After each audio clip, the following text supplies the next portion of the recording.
Boa noite, quero saudar a todos com a paz de Cristo. Obrigado pela sua participação no culto de oração desta noite. Hoje que é dia 11 de março de 2021. Hoje é o dia que a dona Débora, minha mãe, celebra mais um ano de vida. Sinta-se abraçada, dona Débora, minha mãe, por mim, por Juliana. Nós oramos pela senhora e que Deus te abençoe com mais esse ano de vida. Que o Senhor Deus te proteja e te direcione. Muito bem, nós estamos realizando esse culto de oração, muito provavelmente no domingo, à noite. Vamos ter algumas pessoas participando conosco. Vamos aí tentar respeitar os 30% permitido para que haja um culto presencial, mas também vamos transmitir o culto no domingo à noite. Haja vista que no domingo pela manhã vamos transmitir, só que nós vamos estar com os irmãos lá da Igreja Batista em Jaguariaíva, né? O pastor Sérgio me pediu para que eu trouxesse uma mensagem de missões, né? Muito bem, vamos dar início lendo um trecho contido na Palavra de Deus. Você que está nos acompanhando, o trecho é o de Romanos capítulo 5. Então, se você tem a sua Bíblia, nós vamos ler esse trecho da Palavra de Deus. Romanos capítulo 5, o versículo é o 1, primeiro versículo. Romanos capítulo 5, versículo 1. Diz assim a Palavra de Deus: Sendo, pois, justificados pela fé. Sendo, pois, justificados pela fé, temos paz com Deus, por meio de nosso Senhor Jesus Cristo. Hoje pela tarde, o pedreiro estava trabalhando aqui conosco e eu tive a oportunidade, enquanto ele acertava algumas questões da obra, ele estava conversando a respeito comigo sobre final dos tempos, falando sobre anjos, sobre diversos outros assuntos, e eu tive a oportunidade de abrir o Evangelho com ele pela segunda vez, e hoje eu consegui comentar com ele algumas questões sobre vida eterna. Estou aí animado em ver como que Deus pode trabalhar na vida desse senhor.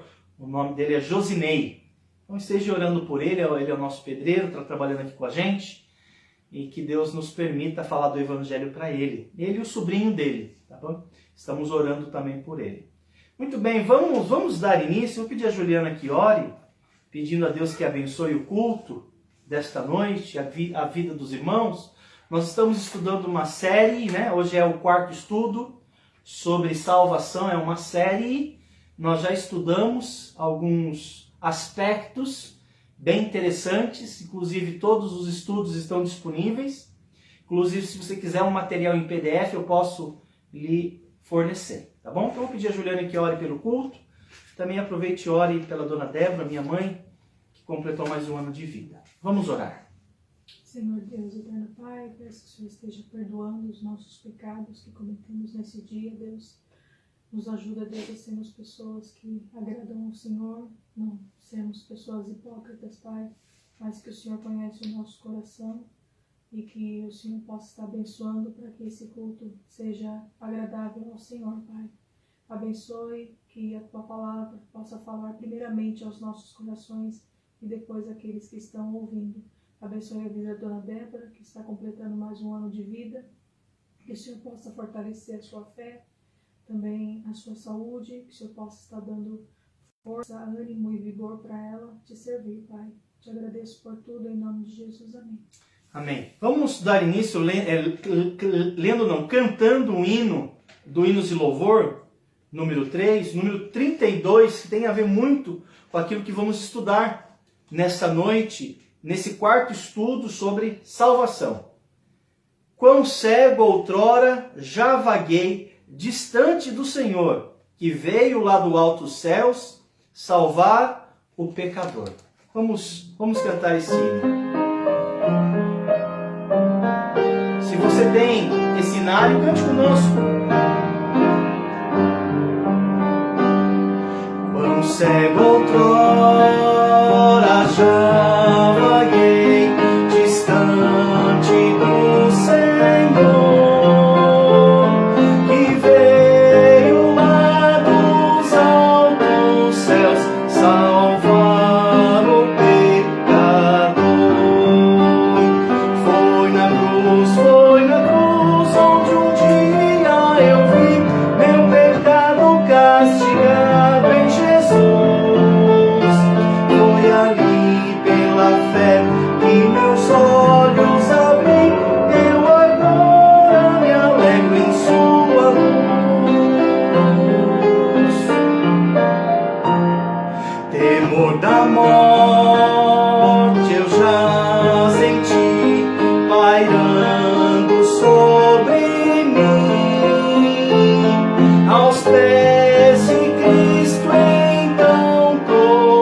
Rendo, ó Cristo, o coração, eu ponho ao teu dispor.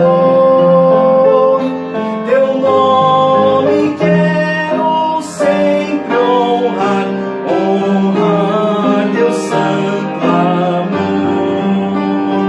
Foi na cruz onde um dia eu vi meus pecados castigado em Jesus. Foi ali pela fé que meus olhos abri, eu agora me alegro em sua luz. Muito bem, também quero bem-vindar os irmãos aqui de Arapoti que estão nos acompanhando do seu lar. Também agradecer a presença dos mais diversos irmãos que vão prestigiar esse momento no culto dessa noite. Aqui na Igreja Batista Fundamentalista de Arapoti, nós estamos nos reunindo em pontos de pregação. Nós temos 2 locais que nós estamos nos reunindo, né? No nosso lar e também na casa do irmão Oswaldinho Stephanie, né? Por enquanto estamos nos reunindo nesses 2 lugares. Também tem uma outra família, que é o irmão Ian, que as coisas normalizando, nós também vamos nos reunir na casa dele, fazendo aí um rodízio, até que tenhamos um local próprio, um local alugado, que nós possamos nos reunir e assim contatar pessoas no entorno aqui do bairro. Muito bem, estamos estudando, como eu havia dito, uma série de estudos bíblicos acerca da salvação. E eu me propus a responder algumas questões relevantes acerca desse assunto. Principalmente algumas ideias que são decorrentes de que a expiação que Cristo fez na cruz não foi suficiente para salvar, para redimir, para justificar o pecador. E por causa dessa falsa compreensão de que a cruz, a expiação na cruz não é suficiente, algumas pessoas elas desenvolveram alguns mecanismos que elas acreditam que elas podem contribuir para a sua própria salvação. Isto é, eu preciso agregar alguma coisa a mais à cruz de nosso Senhor, eu preciso fazer alguma coisa, haja vista que o sacrifício de Jesus não é suficiente. E vimos no nosso primeiro estudo em relação à lei de Moisés, né? Algumas pessoas, elas se apegam à lei de Moisés, inclusive, se você já fez evangelismo pessoal, normalmente nós, quando iniciamos um evangelismo pessoal, nós fazemos algumas perguntas, até para que a gente tenha condições de determinar qual o caminho que nós vamos seguir para o evangelismo. E normalmente se faz uma perguntinha de diagnóstico, né? A perguntinha é a seguinte: suponhamos que você morresse e Deus recebesse você e te perguntasse: por que devo deixá-lo entrar no meu céu? É uma perguntinha de diagnóstico, né? E normalmente as pessoas elas apontam para a lei de Moisés, né? A maioria das pessoas apontam para a lei de Moisés. Não, para eu entrar no céu eu tenho que guardar os mandamentos, né?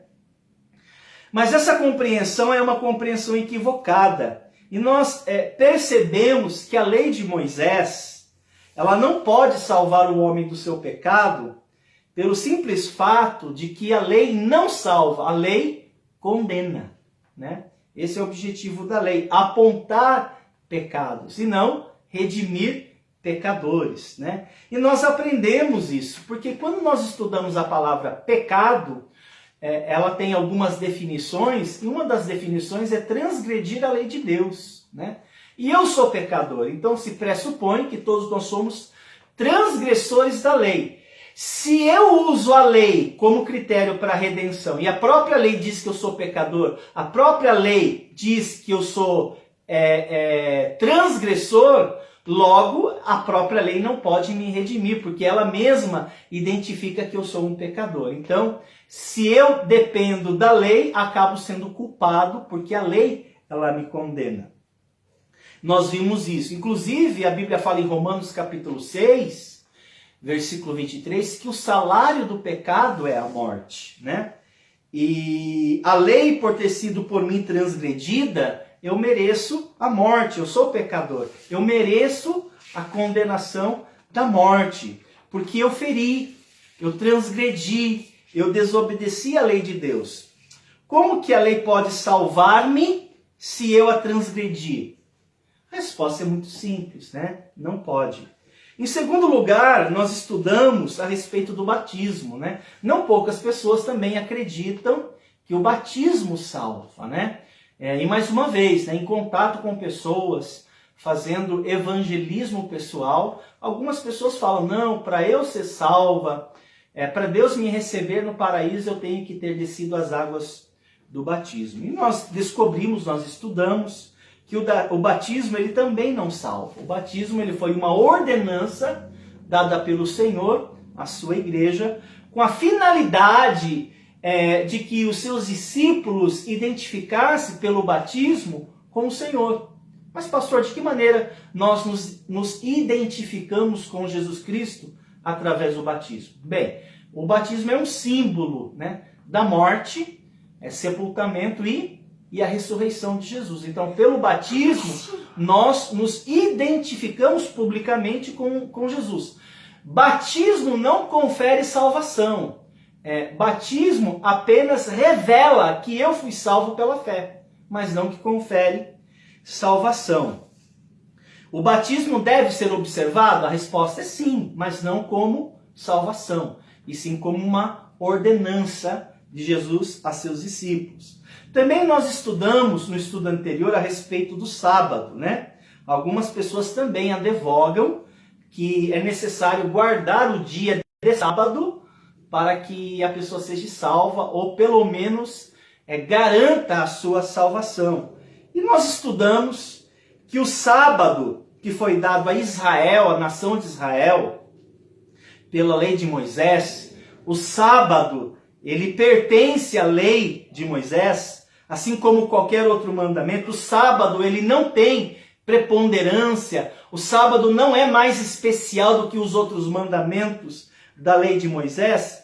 Tanto é fato que Tiago vai dizer o seguinte, que se nós tropeçamos em um ponto da lei, nós nos tornamos culpados de toda ela. Como que um mandamento é mais importante do que outro? Né? Não, todos igualmente têm a sua importância para a nação de Israel. Então o sábado foi dado à nação de Israel, está na lei de Moisés de fato, mas nunca, nem para os judeus, o sábado foi usado como critério para a salvação. E depois de termos observado essas três correntes, que são majoritariamente defendidas por alguns grupos de pessoas evangélicas, eu quero pensar com os irmãos e amigos, afinal de contas, né? Estamos falando sobre salvação, afinal de contas, como que uma pessoa ela é salva? Como que uma pessoa ela é redimida, ela é resgatada das trevas? E uma resposta que eu posso lhe dar essa noite, uma resposta clara, uma resposta simples, né? Eu mencionei na pregação anterior, nós não devemos nos apartar da simplicidade do Evangelho, né? A mensagem do Evangelho, a mensagem da redenção, as boas novas, é uma mensagem simples, né? Ela não é uma mensagem complicada. Até uma criança pode entender, até uma criança pode ser salva. Obviamente que é necessário que haja uma intervenção divina, né? O Espírito Santo precisa iluminar essa pessoa, o Espírito Santo precisa convencer essa pessoa, eu não nego isso, mas Paulo falou sobre a simplicidade do Evangelho. O que é o Evangelho? Né? O que são as boas novas? Bem, o Evangelho é a morte, o sepultamento e a ressurreição de Jesus Cristo a favor do pecador. Esse é o Evangelho, essa é a mensagem. Entretanto, né, infelizmente, algumas pessoas acabam agregando alguns elementos porque elas entendem, elas compreendem que o sacrifício de Jesus no final do dia não foi suficiente para redimir, então ela tem que ajudar ao Senhor. Mas isso é uma falácia, não é necessário. O sacrifício de Jesus foi completo e amém por isso, né? Mas eu quero olhar com vocês essa noite, nesse quarto estudo, afinal de contas, como uma pessoa é salva? E um texto que nos ajuda a responder essa pergunta, e a Juliana vai nos ajudar a ler, é o texto de Hebreus, capítulo 9. É um texto para aqueles que estudam a Bíblia, é um texto bem conhecido, mas talvez para você seja um texto novo. No livro de Hebreus, capítulo 9, e o versículo 22, nós temos a resposta a esta pergunta, né? Como que uma pessoa ela é salva, né? Como que uma pessoa ela é redimida? Hebreus 9, 22. Se você tem a sua Bíblia e você quiser folhá-la para lá, para encontrar esse texto, você pode ver e conferir conosco, tá bom? Hebreus 9, 22. Juliana vai ler para nós. E quase todas as coisas, segundo a lei, se purificam com sangue, e sem derramamento de sangue não há remissão. Olha que interessante. Com efeito, quase todas as coisas, segundo a lei, se purificam com sangue, mas sem derramamento de sangue não há remissão. De acordo com esse texto, como que uma pessoa então pode ser redimida? Como que uma pessoa pode ser salva? Vamos orar mais uma vez? Senhor Deus, pedimos que o Senhor nos dê direção ao estudo dessa noite, esse quarto estudo, que o Senhor esteja fortalecendo aqueles que já são convertidos, aqueles que já nasceram de novo, mas aqueles que estão passando por algumas lutas pessoais a respeito desse assunto, que o Senhor possa, através desse estudo, através dessa pregação, ajudá-los. Inclusive aqueles que têm contato com pessoas que têm dúvidas a respeito da salvação, que esse estudo possa de alguma maneira contribuir para que eles possam argumentar biblicamente e ajudar essa pessoa a conhecer a Jesus Cristo. Em nome de Jesus oramos. Amém. Muito bem, com efeito, quase todas as coisas, segundo a lei, se purificam com sangue, mas sem derramamento de sangue não há remissão. Irmãos, amigos, de acordo com esse texto, Deus perdoa. Deus justifica o pecador através do sangue derramado na cruz pelo seu Filho, Jesus, o Cristo. A única forma, o único meio, o único caminho do Senhor Deus perdoar um pecador, justificar um pecador, é através do derramamento de sangue de Jesus Cristo, o Filho de Deus. Então preste atenção, preste atenção. Para que Deus te perdoe, para que Deus te justifique, é necessário que Ele, Deus, julgue, preste atenção, o pecado. O pecado, ele precisa ser julgado. O pecado, ele precisa ser pago. É impossível que Deus perdoe alguém sem que o pecado seja pago. É impossível. E qual é a paga pelo pecado? Qual é o salário do pecado? O que diz a Bíblia? O salário do pecado é a morte. Então, para que Deus te perdoe, para que Deus te justifique, é necessário que o pecado seja pago. Se você não compreender isso, que Deus exige o pagamento pelo pecado, porque o pecado ofendeu a santidade de Deus, se você não entende isso, você vai ter noções erradas, assim como algumas pessoas têm, noções erradas, noções equivocadas acerca do perdão, acerca da justificação. Ouça, há um preço muito alto a ser pago pelo nosso pecado. A culpa pelo nosso pecado exige, Deus através da lei exige o pagamento. Se não houver o pagamento pelo pecado, Deus não pode conferir perdão. Deus não pode conferir a justificação pelos pecados. Não é simplesmente assim, Deus perdoa, né? O pecado ele teve que ser julgado. O pecado teve que ser pago. E para ser pago o pecado, para ser quitado a dívida do pecado, para que eu fique livre, presta atenção, da culpa e da condenação, só através do derramamento de sangue para que haja remissão plena. Estão compreendendo? E onde é que o pecado foi pago da humanidade? Onde é que o pecado foi julgado? A condenação foi julgada? A resposta na cruz. O pecado, ele foi pago na cruz. A nossa dívida, a cédula que constava, a nossa culpa, a nossa condenação, ela foi paga por alguém. O pecado teve que ser julgado. E foi o Filho de Deus, aí onde entra Jesus. É aqui onde entra a obra redentora do Filho de Deus.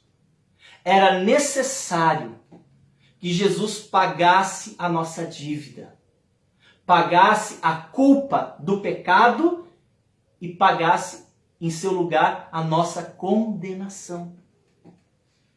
Mesmo ele não tendo pecado, né? A Bíblia fala que ele se fez o quê? Que diz 2 Coríntios? Ele se fez pecado por nós, não pecador. Não confunda. Ele se fez pecado por nós, para que ele recebesse a paga pelo pecado, para que ele recebesse o julgamento pelo pecado. A Bíblia vai dizer lá em 2 Coríntios, você quer dar uma olhadinha? A Juliana vai me ajudar. 2 Coríntios 5, 21, você vai ver que ele recebeu a culpa de todos nós, o castigo de todos nós, ele levou sobre si, porque a Bíblia fala que ele se fez, Deus o fez pecado por nós. Então o meu pecado estava colocado sobre Jesus Cristo. Então quando ele morreu na cruz, ele estava pagando pelo meu pecado. 2 Coríntios capítulo 5, versículo 21. Juliana. Aquele que não conheceu o pecado, o fez pecado por nós, para que nele fôssemos feitos justiça de Deus. Você deveria sublinhar esse texto a respeito da salvação. Aquele que não conheceu o pecado, Deus o fez pecado por nós, para que nele, Jesus, fôssemos feitos justiça de Deus. Então Jesus, ele pagou com sua vida o preço do pecado. Desse modo, foi ali na cruz do Calvário que o pecador tem a esperança de receber o perdão divino. O perdão divino é conferido ao pecador só na cruz. É lá na cruz que um pecador recebe o pleno perdão de Deus. Quando o pecador crê no sacrifício de Jesus, na sua morte, ele é justificado da culpa que ele tem, o pecador. Ele é justificado da culpa e da condenação, porque ele creu em Jesus Cristo. A fé que ele colocou em Jesus Cristo, Deus o justifica então. Deus o perdoa. Agora, se você excluir a cruz, não existe perdão. Se você excluir a cruz, onde o pecado foi pago, o pecado da humanidade foi pago, o pecado da igreja foi pago na cruz. Se você exclui a cruz, não existe perdão. Não existe a justificação de pecados. Não existe a expiação. Não existe a redenção. Não existe. Algumas pessoas, embora sinceras, elas têm tirado algumas conclusões equivocadas a respeito da cruz, a respeito do perdão. E uma das conclusões equivocadas que algumas pessoas têm, por exemplo, eu já vi isso acontecendo, eu e Juliana temos ao longo do nosso ministério feito algumas visitas com algumas pessoas, né? E nós já temos ouvido isto de algumas pessoas, principalmente que têm uma influência religiosa, uma influência evangélica. Nós já ouvimos isso de pessoas que frequentam igrejas, as mais diversas. Sabe o que essas pessoas falam? E talvez você seja uma dessa pessoa. Se nós perguntássemos a ela, como nós já perguntamos, né? Algumas pessoas, elas respondem assim: para que eu seja perdoado, elas falam assim: eu tenho que reconhecer o pecado e eu tenho que confessar o pecado e Deus perdoa o meu pecado. Parece que é bíblico, não parece? Olha que interessante que as pessoas dizem, mas é uma conclusão equivocada. Elas dizem: eu reconheço o pecado, eu confesso o pecado e Deus me perdoa o pecado. Não parece bíblico isso daqui? Qual o problema dessa afirmação? Pare para pensar. Vou falar de novo. Eu reconheço o pecado, eu confesso o pecado e Deus perdoa o pecado. Irmãos, essa conclusão ela é equivocada porque a pessoa ela se esqueceu de algo vital. Vital. Essa pessoa ela não foi perdoada, em primeiro lugar, não foi perdoada, ela ainda está devendo, né? A culpa e a condenação, ainda a ira de Deus está sobre ela, porque não é assim que Deus perdoa. Essa pessoa ela esqueceu de algo principal. O que foi que ela esqueceu? Ouça-me, Deus só perdoa você. Não é porque você reconheceu o pecado e você confessou o pecado. Não. Nunca. Deus só perdoa você porque Cristo padeceu na cruz no teu lugar. É por isso que Deus pode perdoá-lo. Porque Jesus pagou a sua dívida. Porque Jesus recebeu a sua culpa. Porque Jesus recebeu a sua condenação. Se você tira a cruz, não existe salvação. A Bíblia vai dizer que não há salvação em nenhum outro nome. Nem acima nem abaixo do céu. Que importa que os homens sejam salvos. De onde é que você tirou, reconheça o pecado, confessa o pecado e Deus perdoa o pecador? Não! O seu pecado precisou ser julgado. E a única pessoa que poderia julgar o seu pecado com sua própria vida foi Jesus Cristo. Se você tira Jesus Cristo, não há salvação. Por isso que algumas pessoas, embora estejam no meio evangélico, elas têm respostas parciais, porque elas chegaram a conclusões equivocadas, elas ainda não foram salvas. Porque só uma pessoa pode salvar o pecador. E essa pessoa é Jesus Cristo. É o Filho de Deus. Né? Ou seja, de onde as pessoas tiraram a ideia que podem receber o perdão sem Jesus Cristo? Pode receber a justificação. A Bíblia fala, justificados mediante a fé, temos paz com Deus por meio de nosso Senhor Jesus Cristo. A única forma de eu ser justificado e ter paz com Deus não é porque eu confessei o pecado. Eu tenho que confessar o pecado, é óbvio. Eu tenho que reconhecer que eu sou pecador, é óbvio, mas não está em eu reconhecer. Não, está no sacrifício de Cristo. Eu preciso reconhecer que Ele recebeu a culpa. Então eu não posso perder isso de vista. Né? Já aconteceu nos nossos aconselhamentos, nas nossas visitas evangelísticas, que a pessoa ela responde isso mesmo. Não, eu reconheço o pecado, já confessei. Mas você não está esquecendo de algo? Não, eu pedi perdão para Deus. Sim, mas está faltando alguma coisa. Não, eu pedi perdão. Olha, Deus só pode perdoar o seu pecado se ele for pago. Não, mas eu não tenho condições de pagar. Exatamente. Como que Deus está te perdoando? Se você não consegue pagar. Se você for pagar, você tem que morrer. O salário do pecado é a morte. Só com a sua morte para você pagar. Aí você vai pagar eternamente no inferno, que é o que a Bíblia diz. Porque a condenação do inferno para aqueles que rejeitam a Cristo é eterna. Porque o pagamento, a dívida, ela é eterna. Só Jesus Cristo pode quitar essa dívida e satisfazer a justiça divina. Senão eu vou pagar ela no inferno. Né? E muitas pessoas vão pagar essa dívida no inferno. Vão pagar eternamente. Não, mas eu não quero. Eu quero perdão. Eu quero o perdão de Deus. Mas você não consegue um perdão direto. Não é só você confessar para Deus e Deus te perdoa sem passar por Jesus Cristo. Tem que passar pelo Senhor Jesus Cristo. porque foi ele que morreu na cruz. Romanos capítulo 6, vamos dar uma olhadinha, por favor? A Juliana vai nos auxiliar. Esse versículo é bem interessante, ele é bem conhecido, mas ele tem a parte B também, né? Eu queria me atentar à parte B do versículo de Romanos 6, o versículo 23, né? É um texto bem conhecido, mas ele tem dois lados importantes, né? Que é importante mencionarmos, né? Juliana. Porque o salário do pecado é a morte, mas o dom gratuito de Deus é a vida eterna por Cristo Jesus nosso Senhor. Olha que interessante. Olha que interessante. A Bíblia diz que o salário do pecado é a morte. O pecado tem um preço. O pecado tem um preço. É a morte. Você não pode tirar isso da sua cabeça.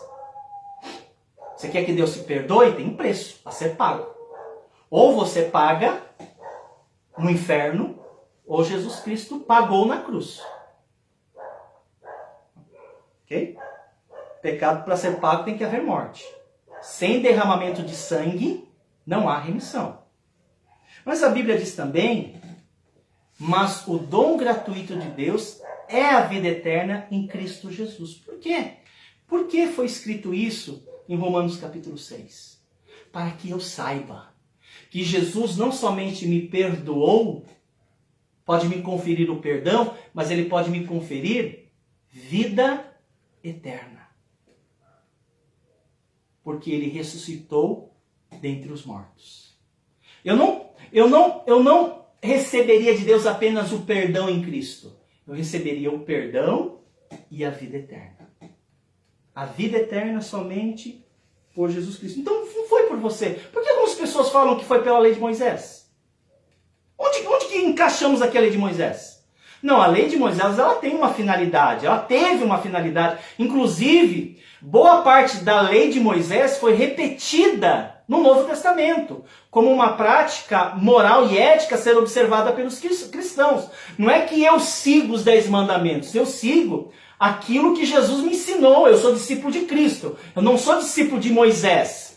Eu sigo aquilo que está na lei porque Jesus repetiu algumas dos mandamentos que estavam na lei. Então aquilo que Jesus mencionou no Novo Testamento, eu sigo. Aquilo que Jesus não mencionou, eu não observo. Não vou observar, porque eu entendo que muito daquilo que está na lei de Moisés foi dado para a nação de Israel e não para a igreja. Mas em nenhum momento eu observaria alguns dos mandamentos que Jesus repetiu da lei de Moisés como critério para a salvação.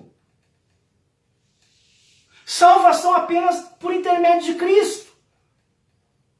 Porque para que haja o perdão, o pecado tem que ser pago. E foi pago por ele somente.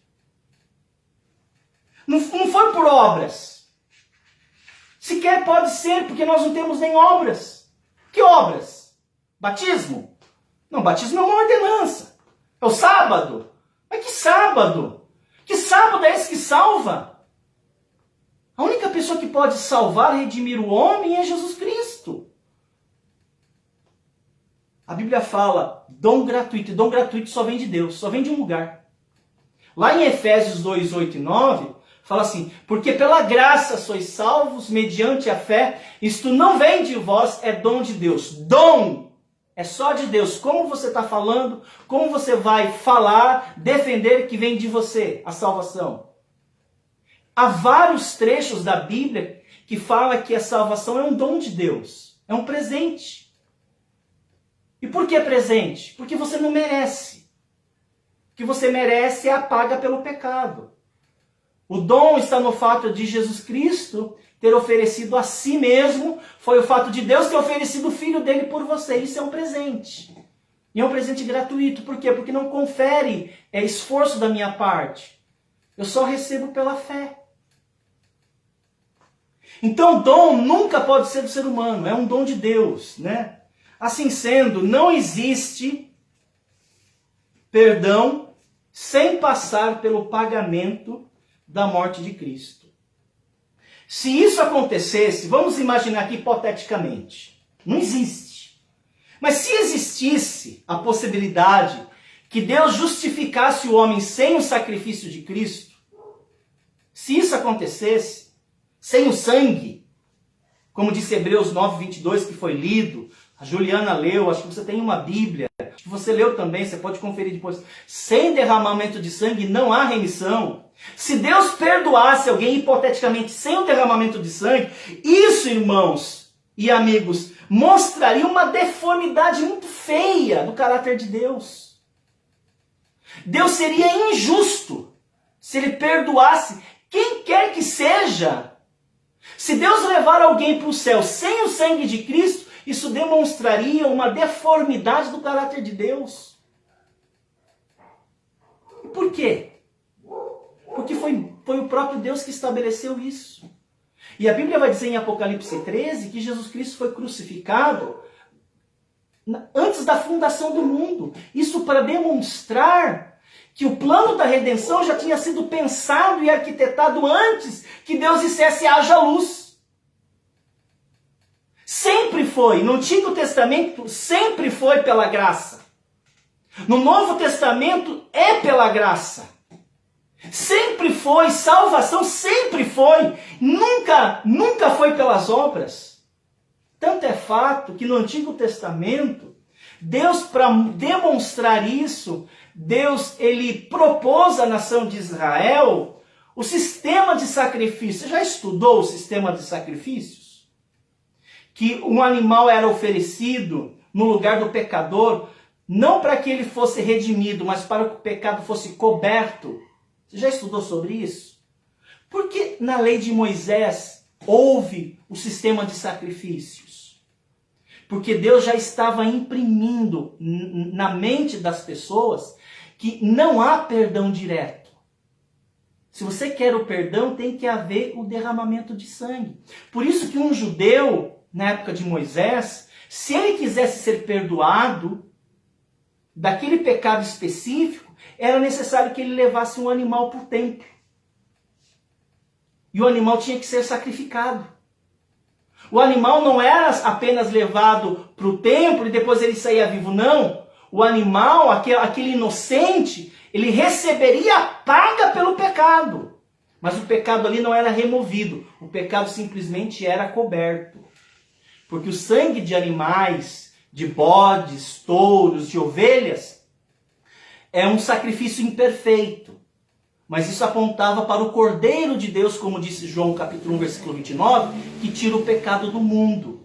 O sangue de Cristo, o Cordeiro de Deus, o sangue dele é perfeito. O sangue de Cristo não apenas cobre, o sangue de Cristo redime. Como diz Colossenses, capítulo 2, versículo 14. A minha dívida com Deus, a minha culpa com Deus, Jesus Cristo cravou na cruz. Ele removeu a minha culpa inteiramente. Ele removeu a minha condenação por completo. Porque ele cravou na cruz. Veja, Colossenses capítulo 2, versículo 14.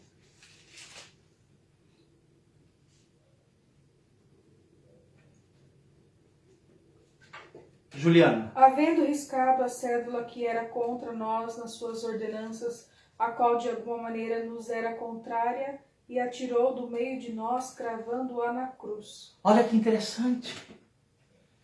A minha dívida, ele cravou na cruz. Eu não devo mais nada. Se você reconheceu que Jesus é o seu Salvador, e você o recebeu como seu Salvador pela fé, você não deve mais nada a Deus. Você foi perdoado.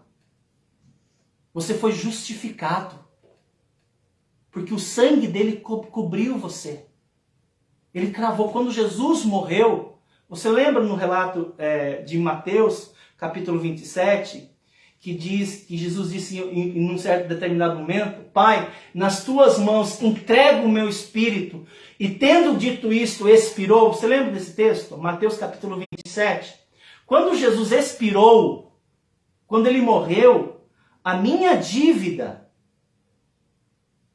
a culpa do pecado, a condenação do pecado morreu com ele. Ele levou sobre si a minha culpa. Então, quando eu confio nele, quando eu o recebo, Deus coloca sobre mim a justiça dele, porque Deus aceitou a justiça dele. Deus aceitou o sacrifício dele, porque ele fez justiça, porque ele é perfeito. E Deus demonstrou isso desde o início, para apontar para Jesus Cristo. Hebreus capítulo 9, versículo 22. Sem derramamento de sangue, não há remissão de pecados. Às vezes ficamos presos no misticismo do sangue. Pare para pensar, por que sangue? A resposta é simples, porque sangue é prova. É prova cabal que uma vida inocente foi sacrificada para que houvesse a remissão de pecados. O sangue é uma prova incontestável. Quando um sacerdote na antiga aliança entrava com sangue de animal, era uma prova incontestável que uma vida inocente foi sacrificada. A Bíblia está ensinando que sem que uma vida inocente substitua, morra, pague pela culpa e pela condenação do pecado, Deus não pode conferir o pecado. Pastor, mas por que tudo isso? Porque você pecou. E o salário do pecado é a morte. Deus tinha dito isso para Adão. Se comeres do fruto do conhecimento do bem e do mal, certamente morrerás. Eles comeram. E nós comemos com ele o fruto. Nós somos transgressores. Nós somos pecadores. Por isso que nós precisamos de Jesus Cristo. Por isso que Jesus Cristo ele é a nossa única esperança. Por isso que Jesus ele é a sua única esperança. Espero que você tenha compreendido como uma pessoa ela é salva. Como uma pessoa ela é convertida. Perdoada. Deus em nenhum momento para a tua salvação ele olhou para a sua vida. Porque você não tem justiça própria. Mesmo você que é convertido, mesmo hoje você ainda não tem. Você pode através das suas obras se santificar, mas nunca se salvar. A sua salvação, a garantia da sua salvação está na cruz. Na cruz de nosso Senhor Jesus Cristo. Espero que você possa ter fortalecido a tua fé. E se você tem dúvidas ainda a respeito da tua salvação, meu conselho, fala com Deus. Reconhece Jesus Cristo como teu Salvador e o convide a entrar no teu coração, para que Ele te confira o perdão e a vida eterna. Somente Ele pode. Mas para isso é necessário que você se arrependa. E o arrependimento não é somente de pecado, mas é também da sua forma de pensar a respeito da salvação. Talvez você tenha confiado em si mesmo para ser salvo. Em alguma boa obra que tu fazes. Não está errado. Você precisa descansar para ser salvo inteiramente no sacrifício de Cristo. Eu não sei como Ele pôde pagar. Não sei como Ele pôde remover a minha culpa. Mas eu confio nele. E eu quero recebê-lo como meu único e suficiente Salvador. Se você já tomou essa decisão, a Bíblia fala, você foi perdoado. Deus se perdoou. Você foi calcado na posição de filho. E Ele te salvou. Porque você o reconheceu. Mas se você não fez isso ainda há tempo. Reconhece-o. Eu quero agradecer a você pelo seu tempo. Agora são 8 horas e 15 minutos, pelo menos no meu relógio. Quero agradecer a sua presença, agradecer a sua participação, que esses estudos possam de alguma forma ter contribuído com o seu crescimento, tá bom? Que Deus te abençoe. Se você quer conversar, chame-me no privado, eu vou ter muito prazer de conversar com você se você quiser, tá bom? quero sugerir a você, passa esse vídeo para outras pessoas. É uma forma de você estar evangelizando. É uma forma de eu estar evangelizando. Talvez eu não vou ter a oportunidade de conversar com pessoas próximas a você, colegas de trabalho, amigos. E você pode compartilhar com essas pessoas essa mensagem, porque foi a mensagem que um dia você ouviu. E foi porque alguém teve compaixão de você e compartilhou essa mensagem que hoje você tem a vida eterna. E você descansa nessa salvação bendita. Então pensa sobre isso. Obrigado. Vamos orar. A Juliana vai orar, encerrando esse momento. Ela também vai tocar um pós-lúdio, encerrando esse momento. E que você possa refletir sobre isso e testemunhar a outras pessoas. Juliana. Senhor, obrigado por esse tempo. Abençoa-nos, dá-nos uma boa noite de descanso na tua presença. Em nome de Jesus, amém. Amém. Boa noite a todos.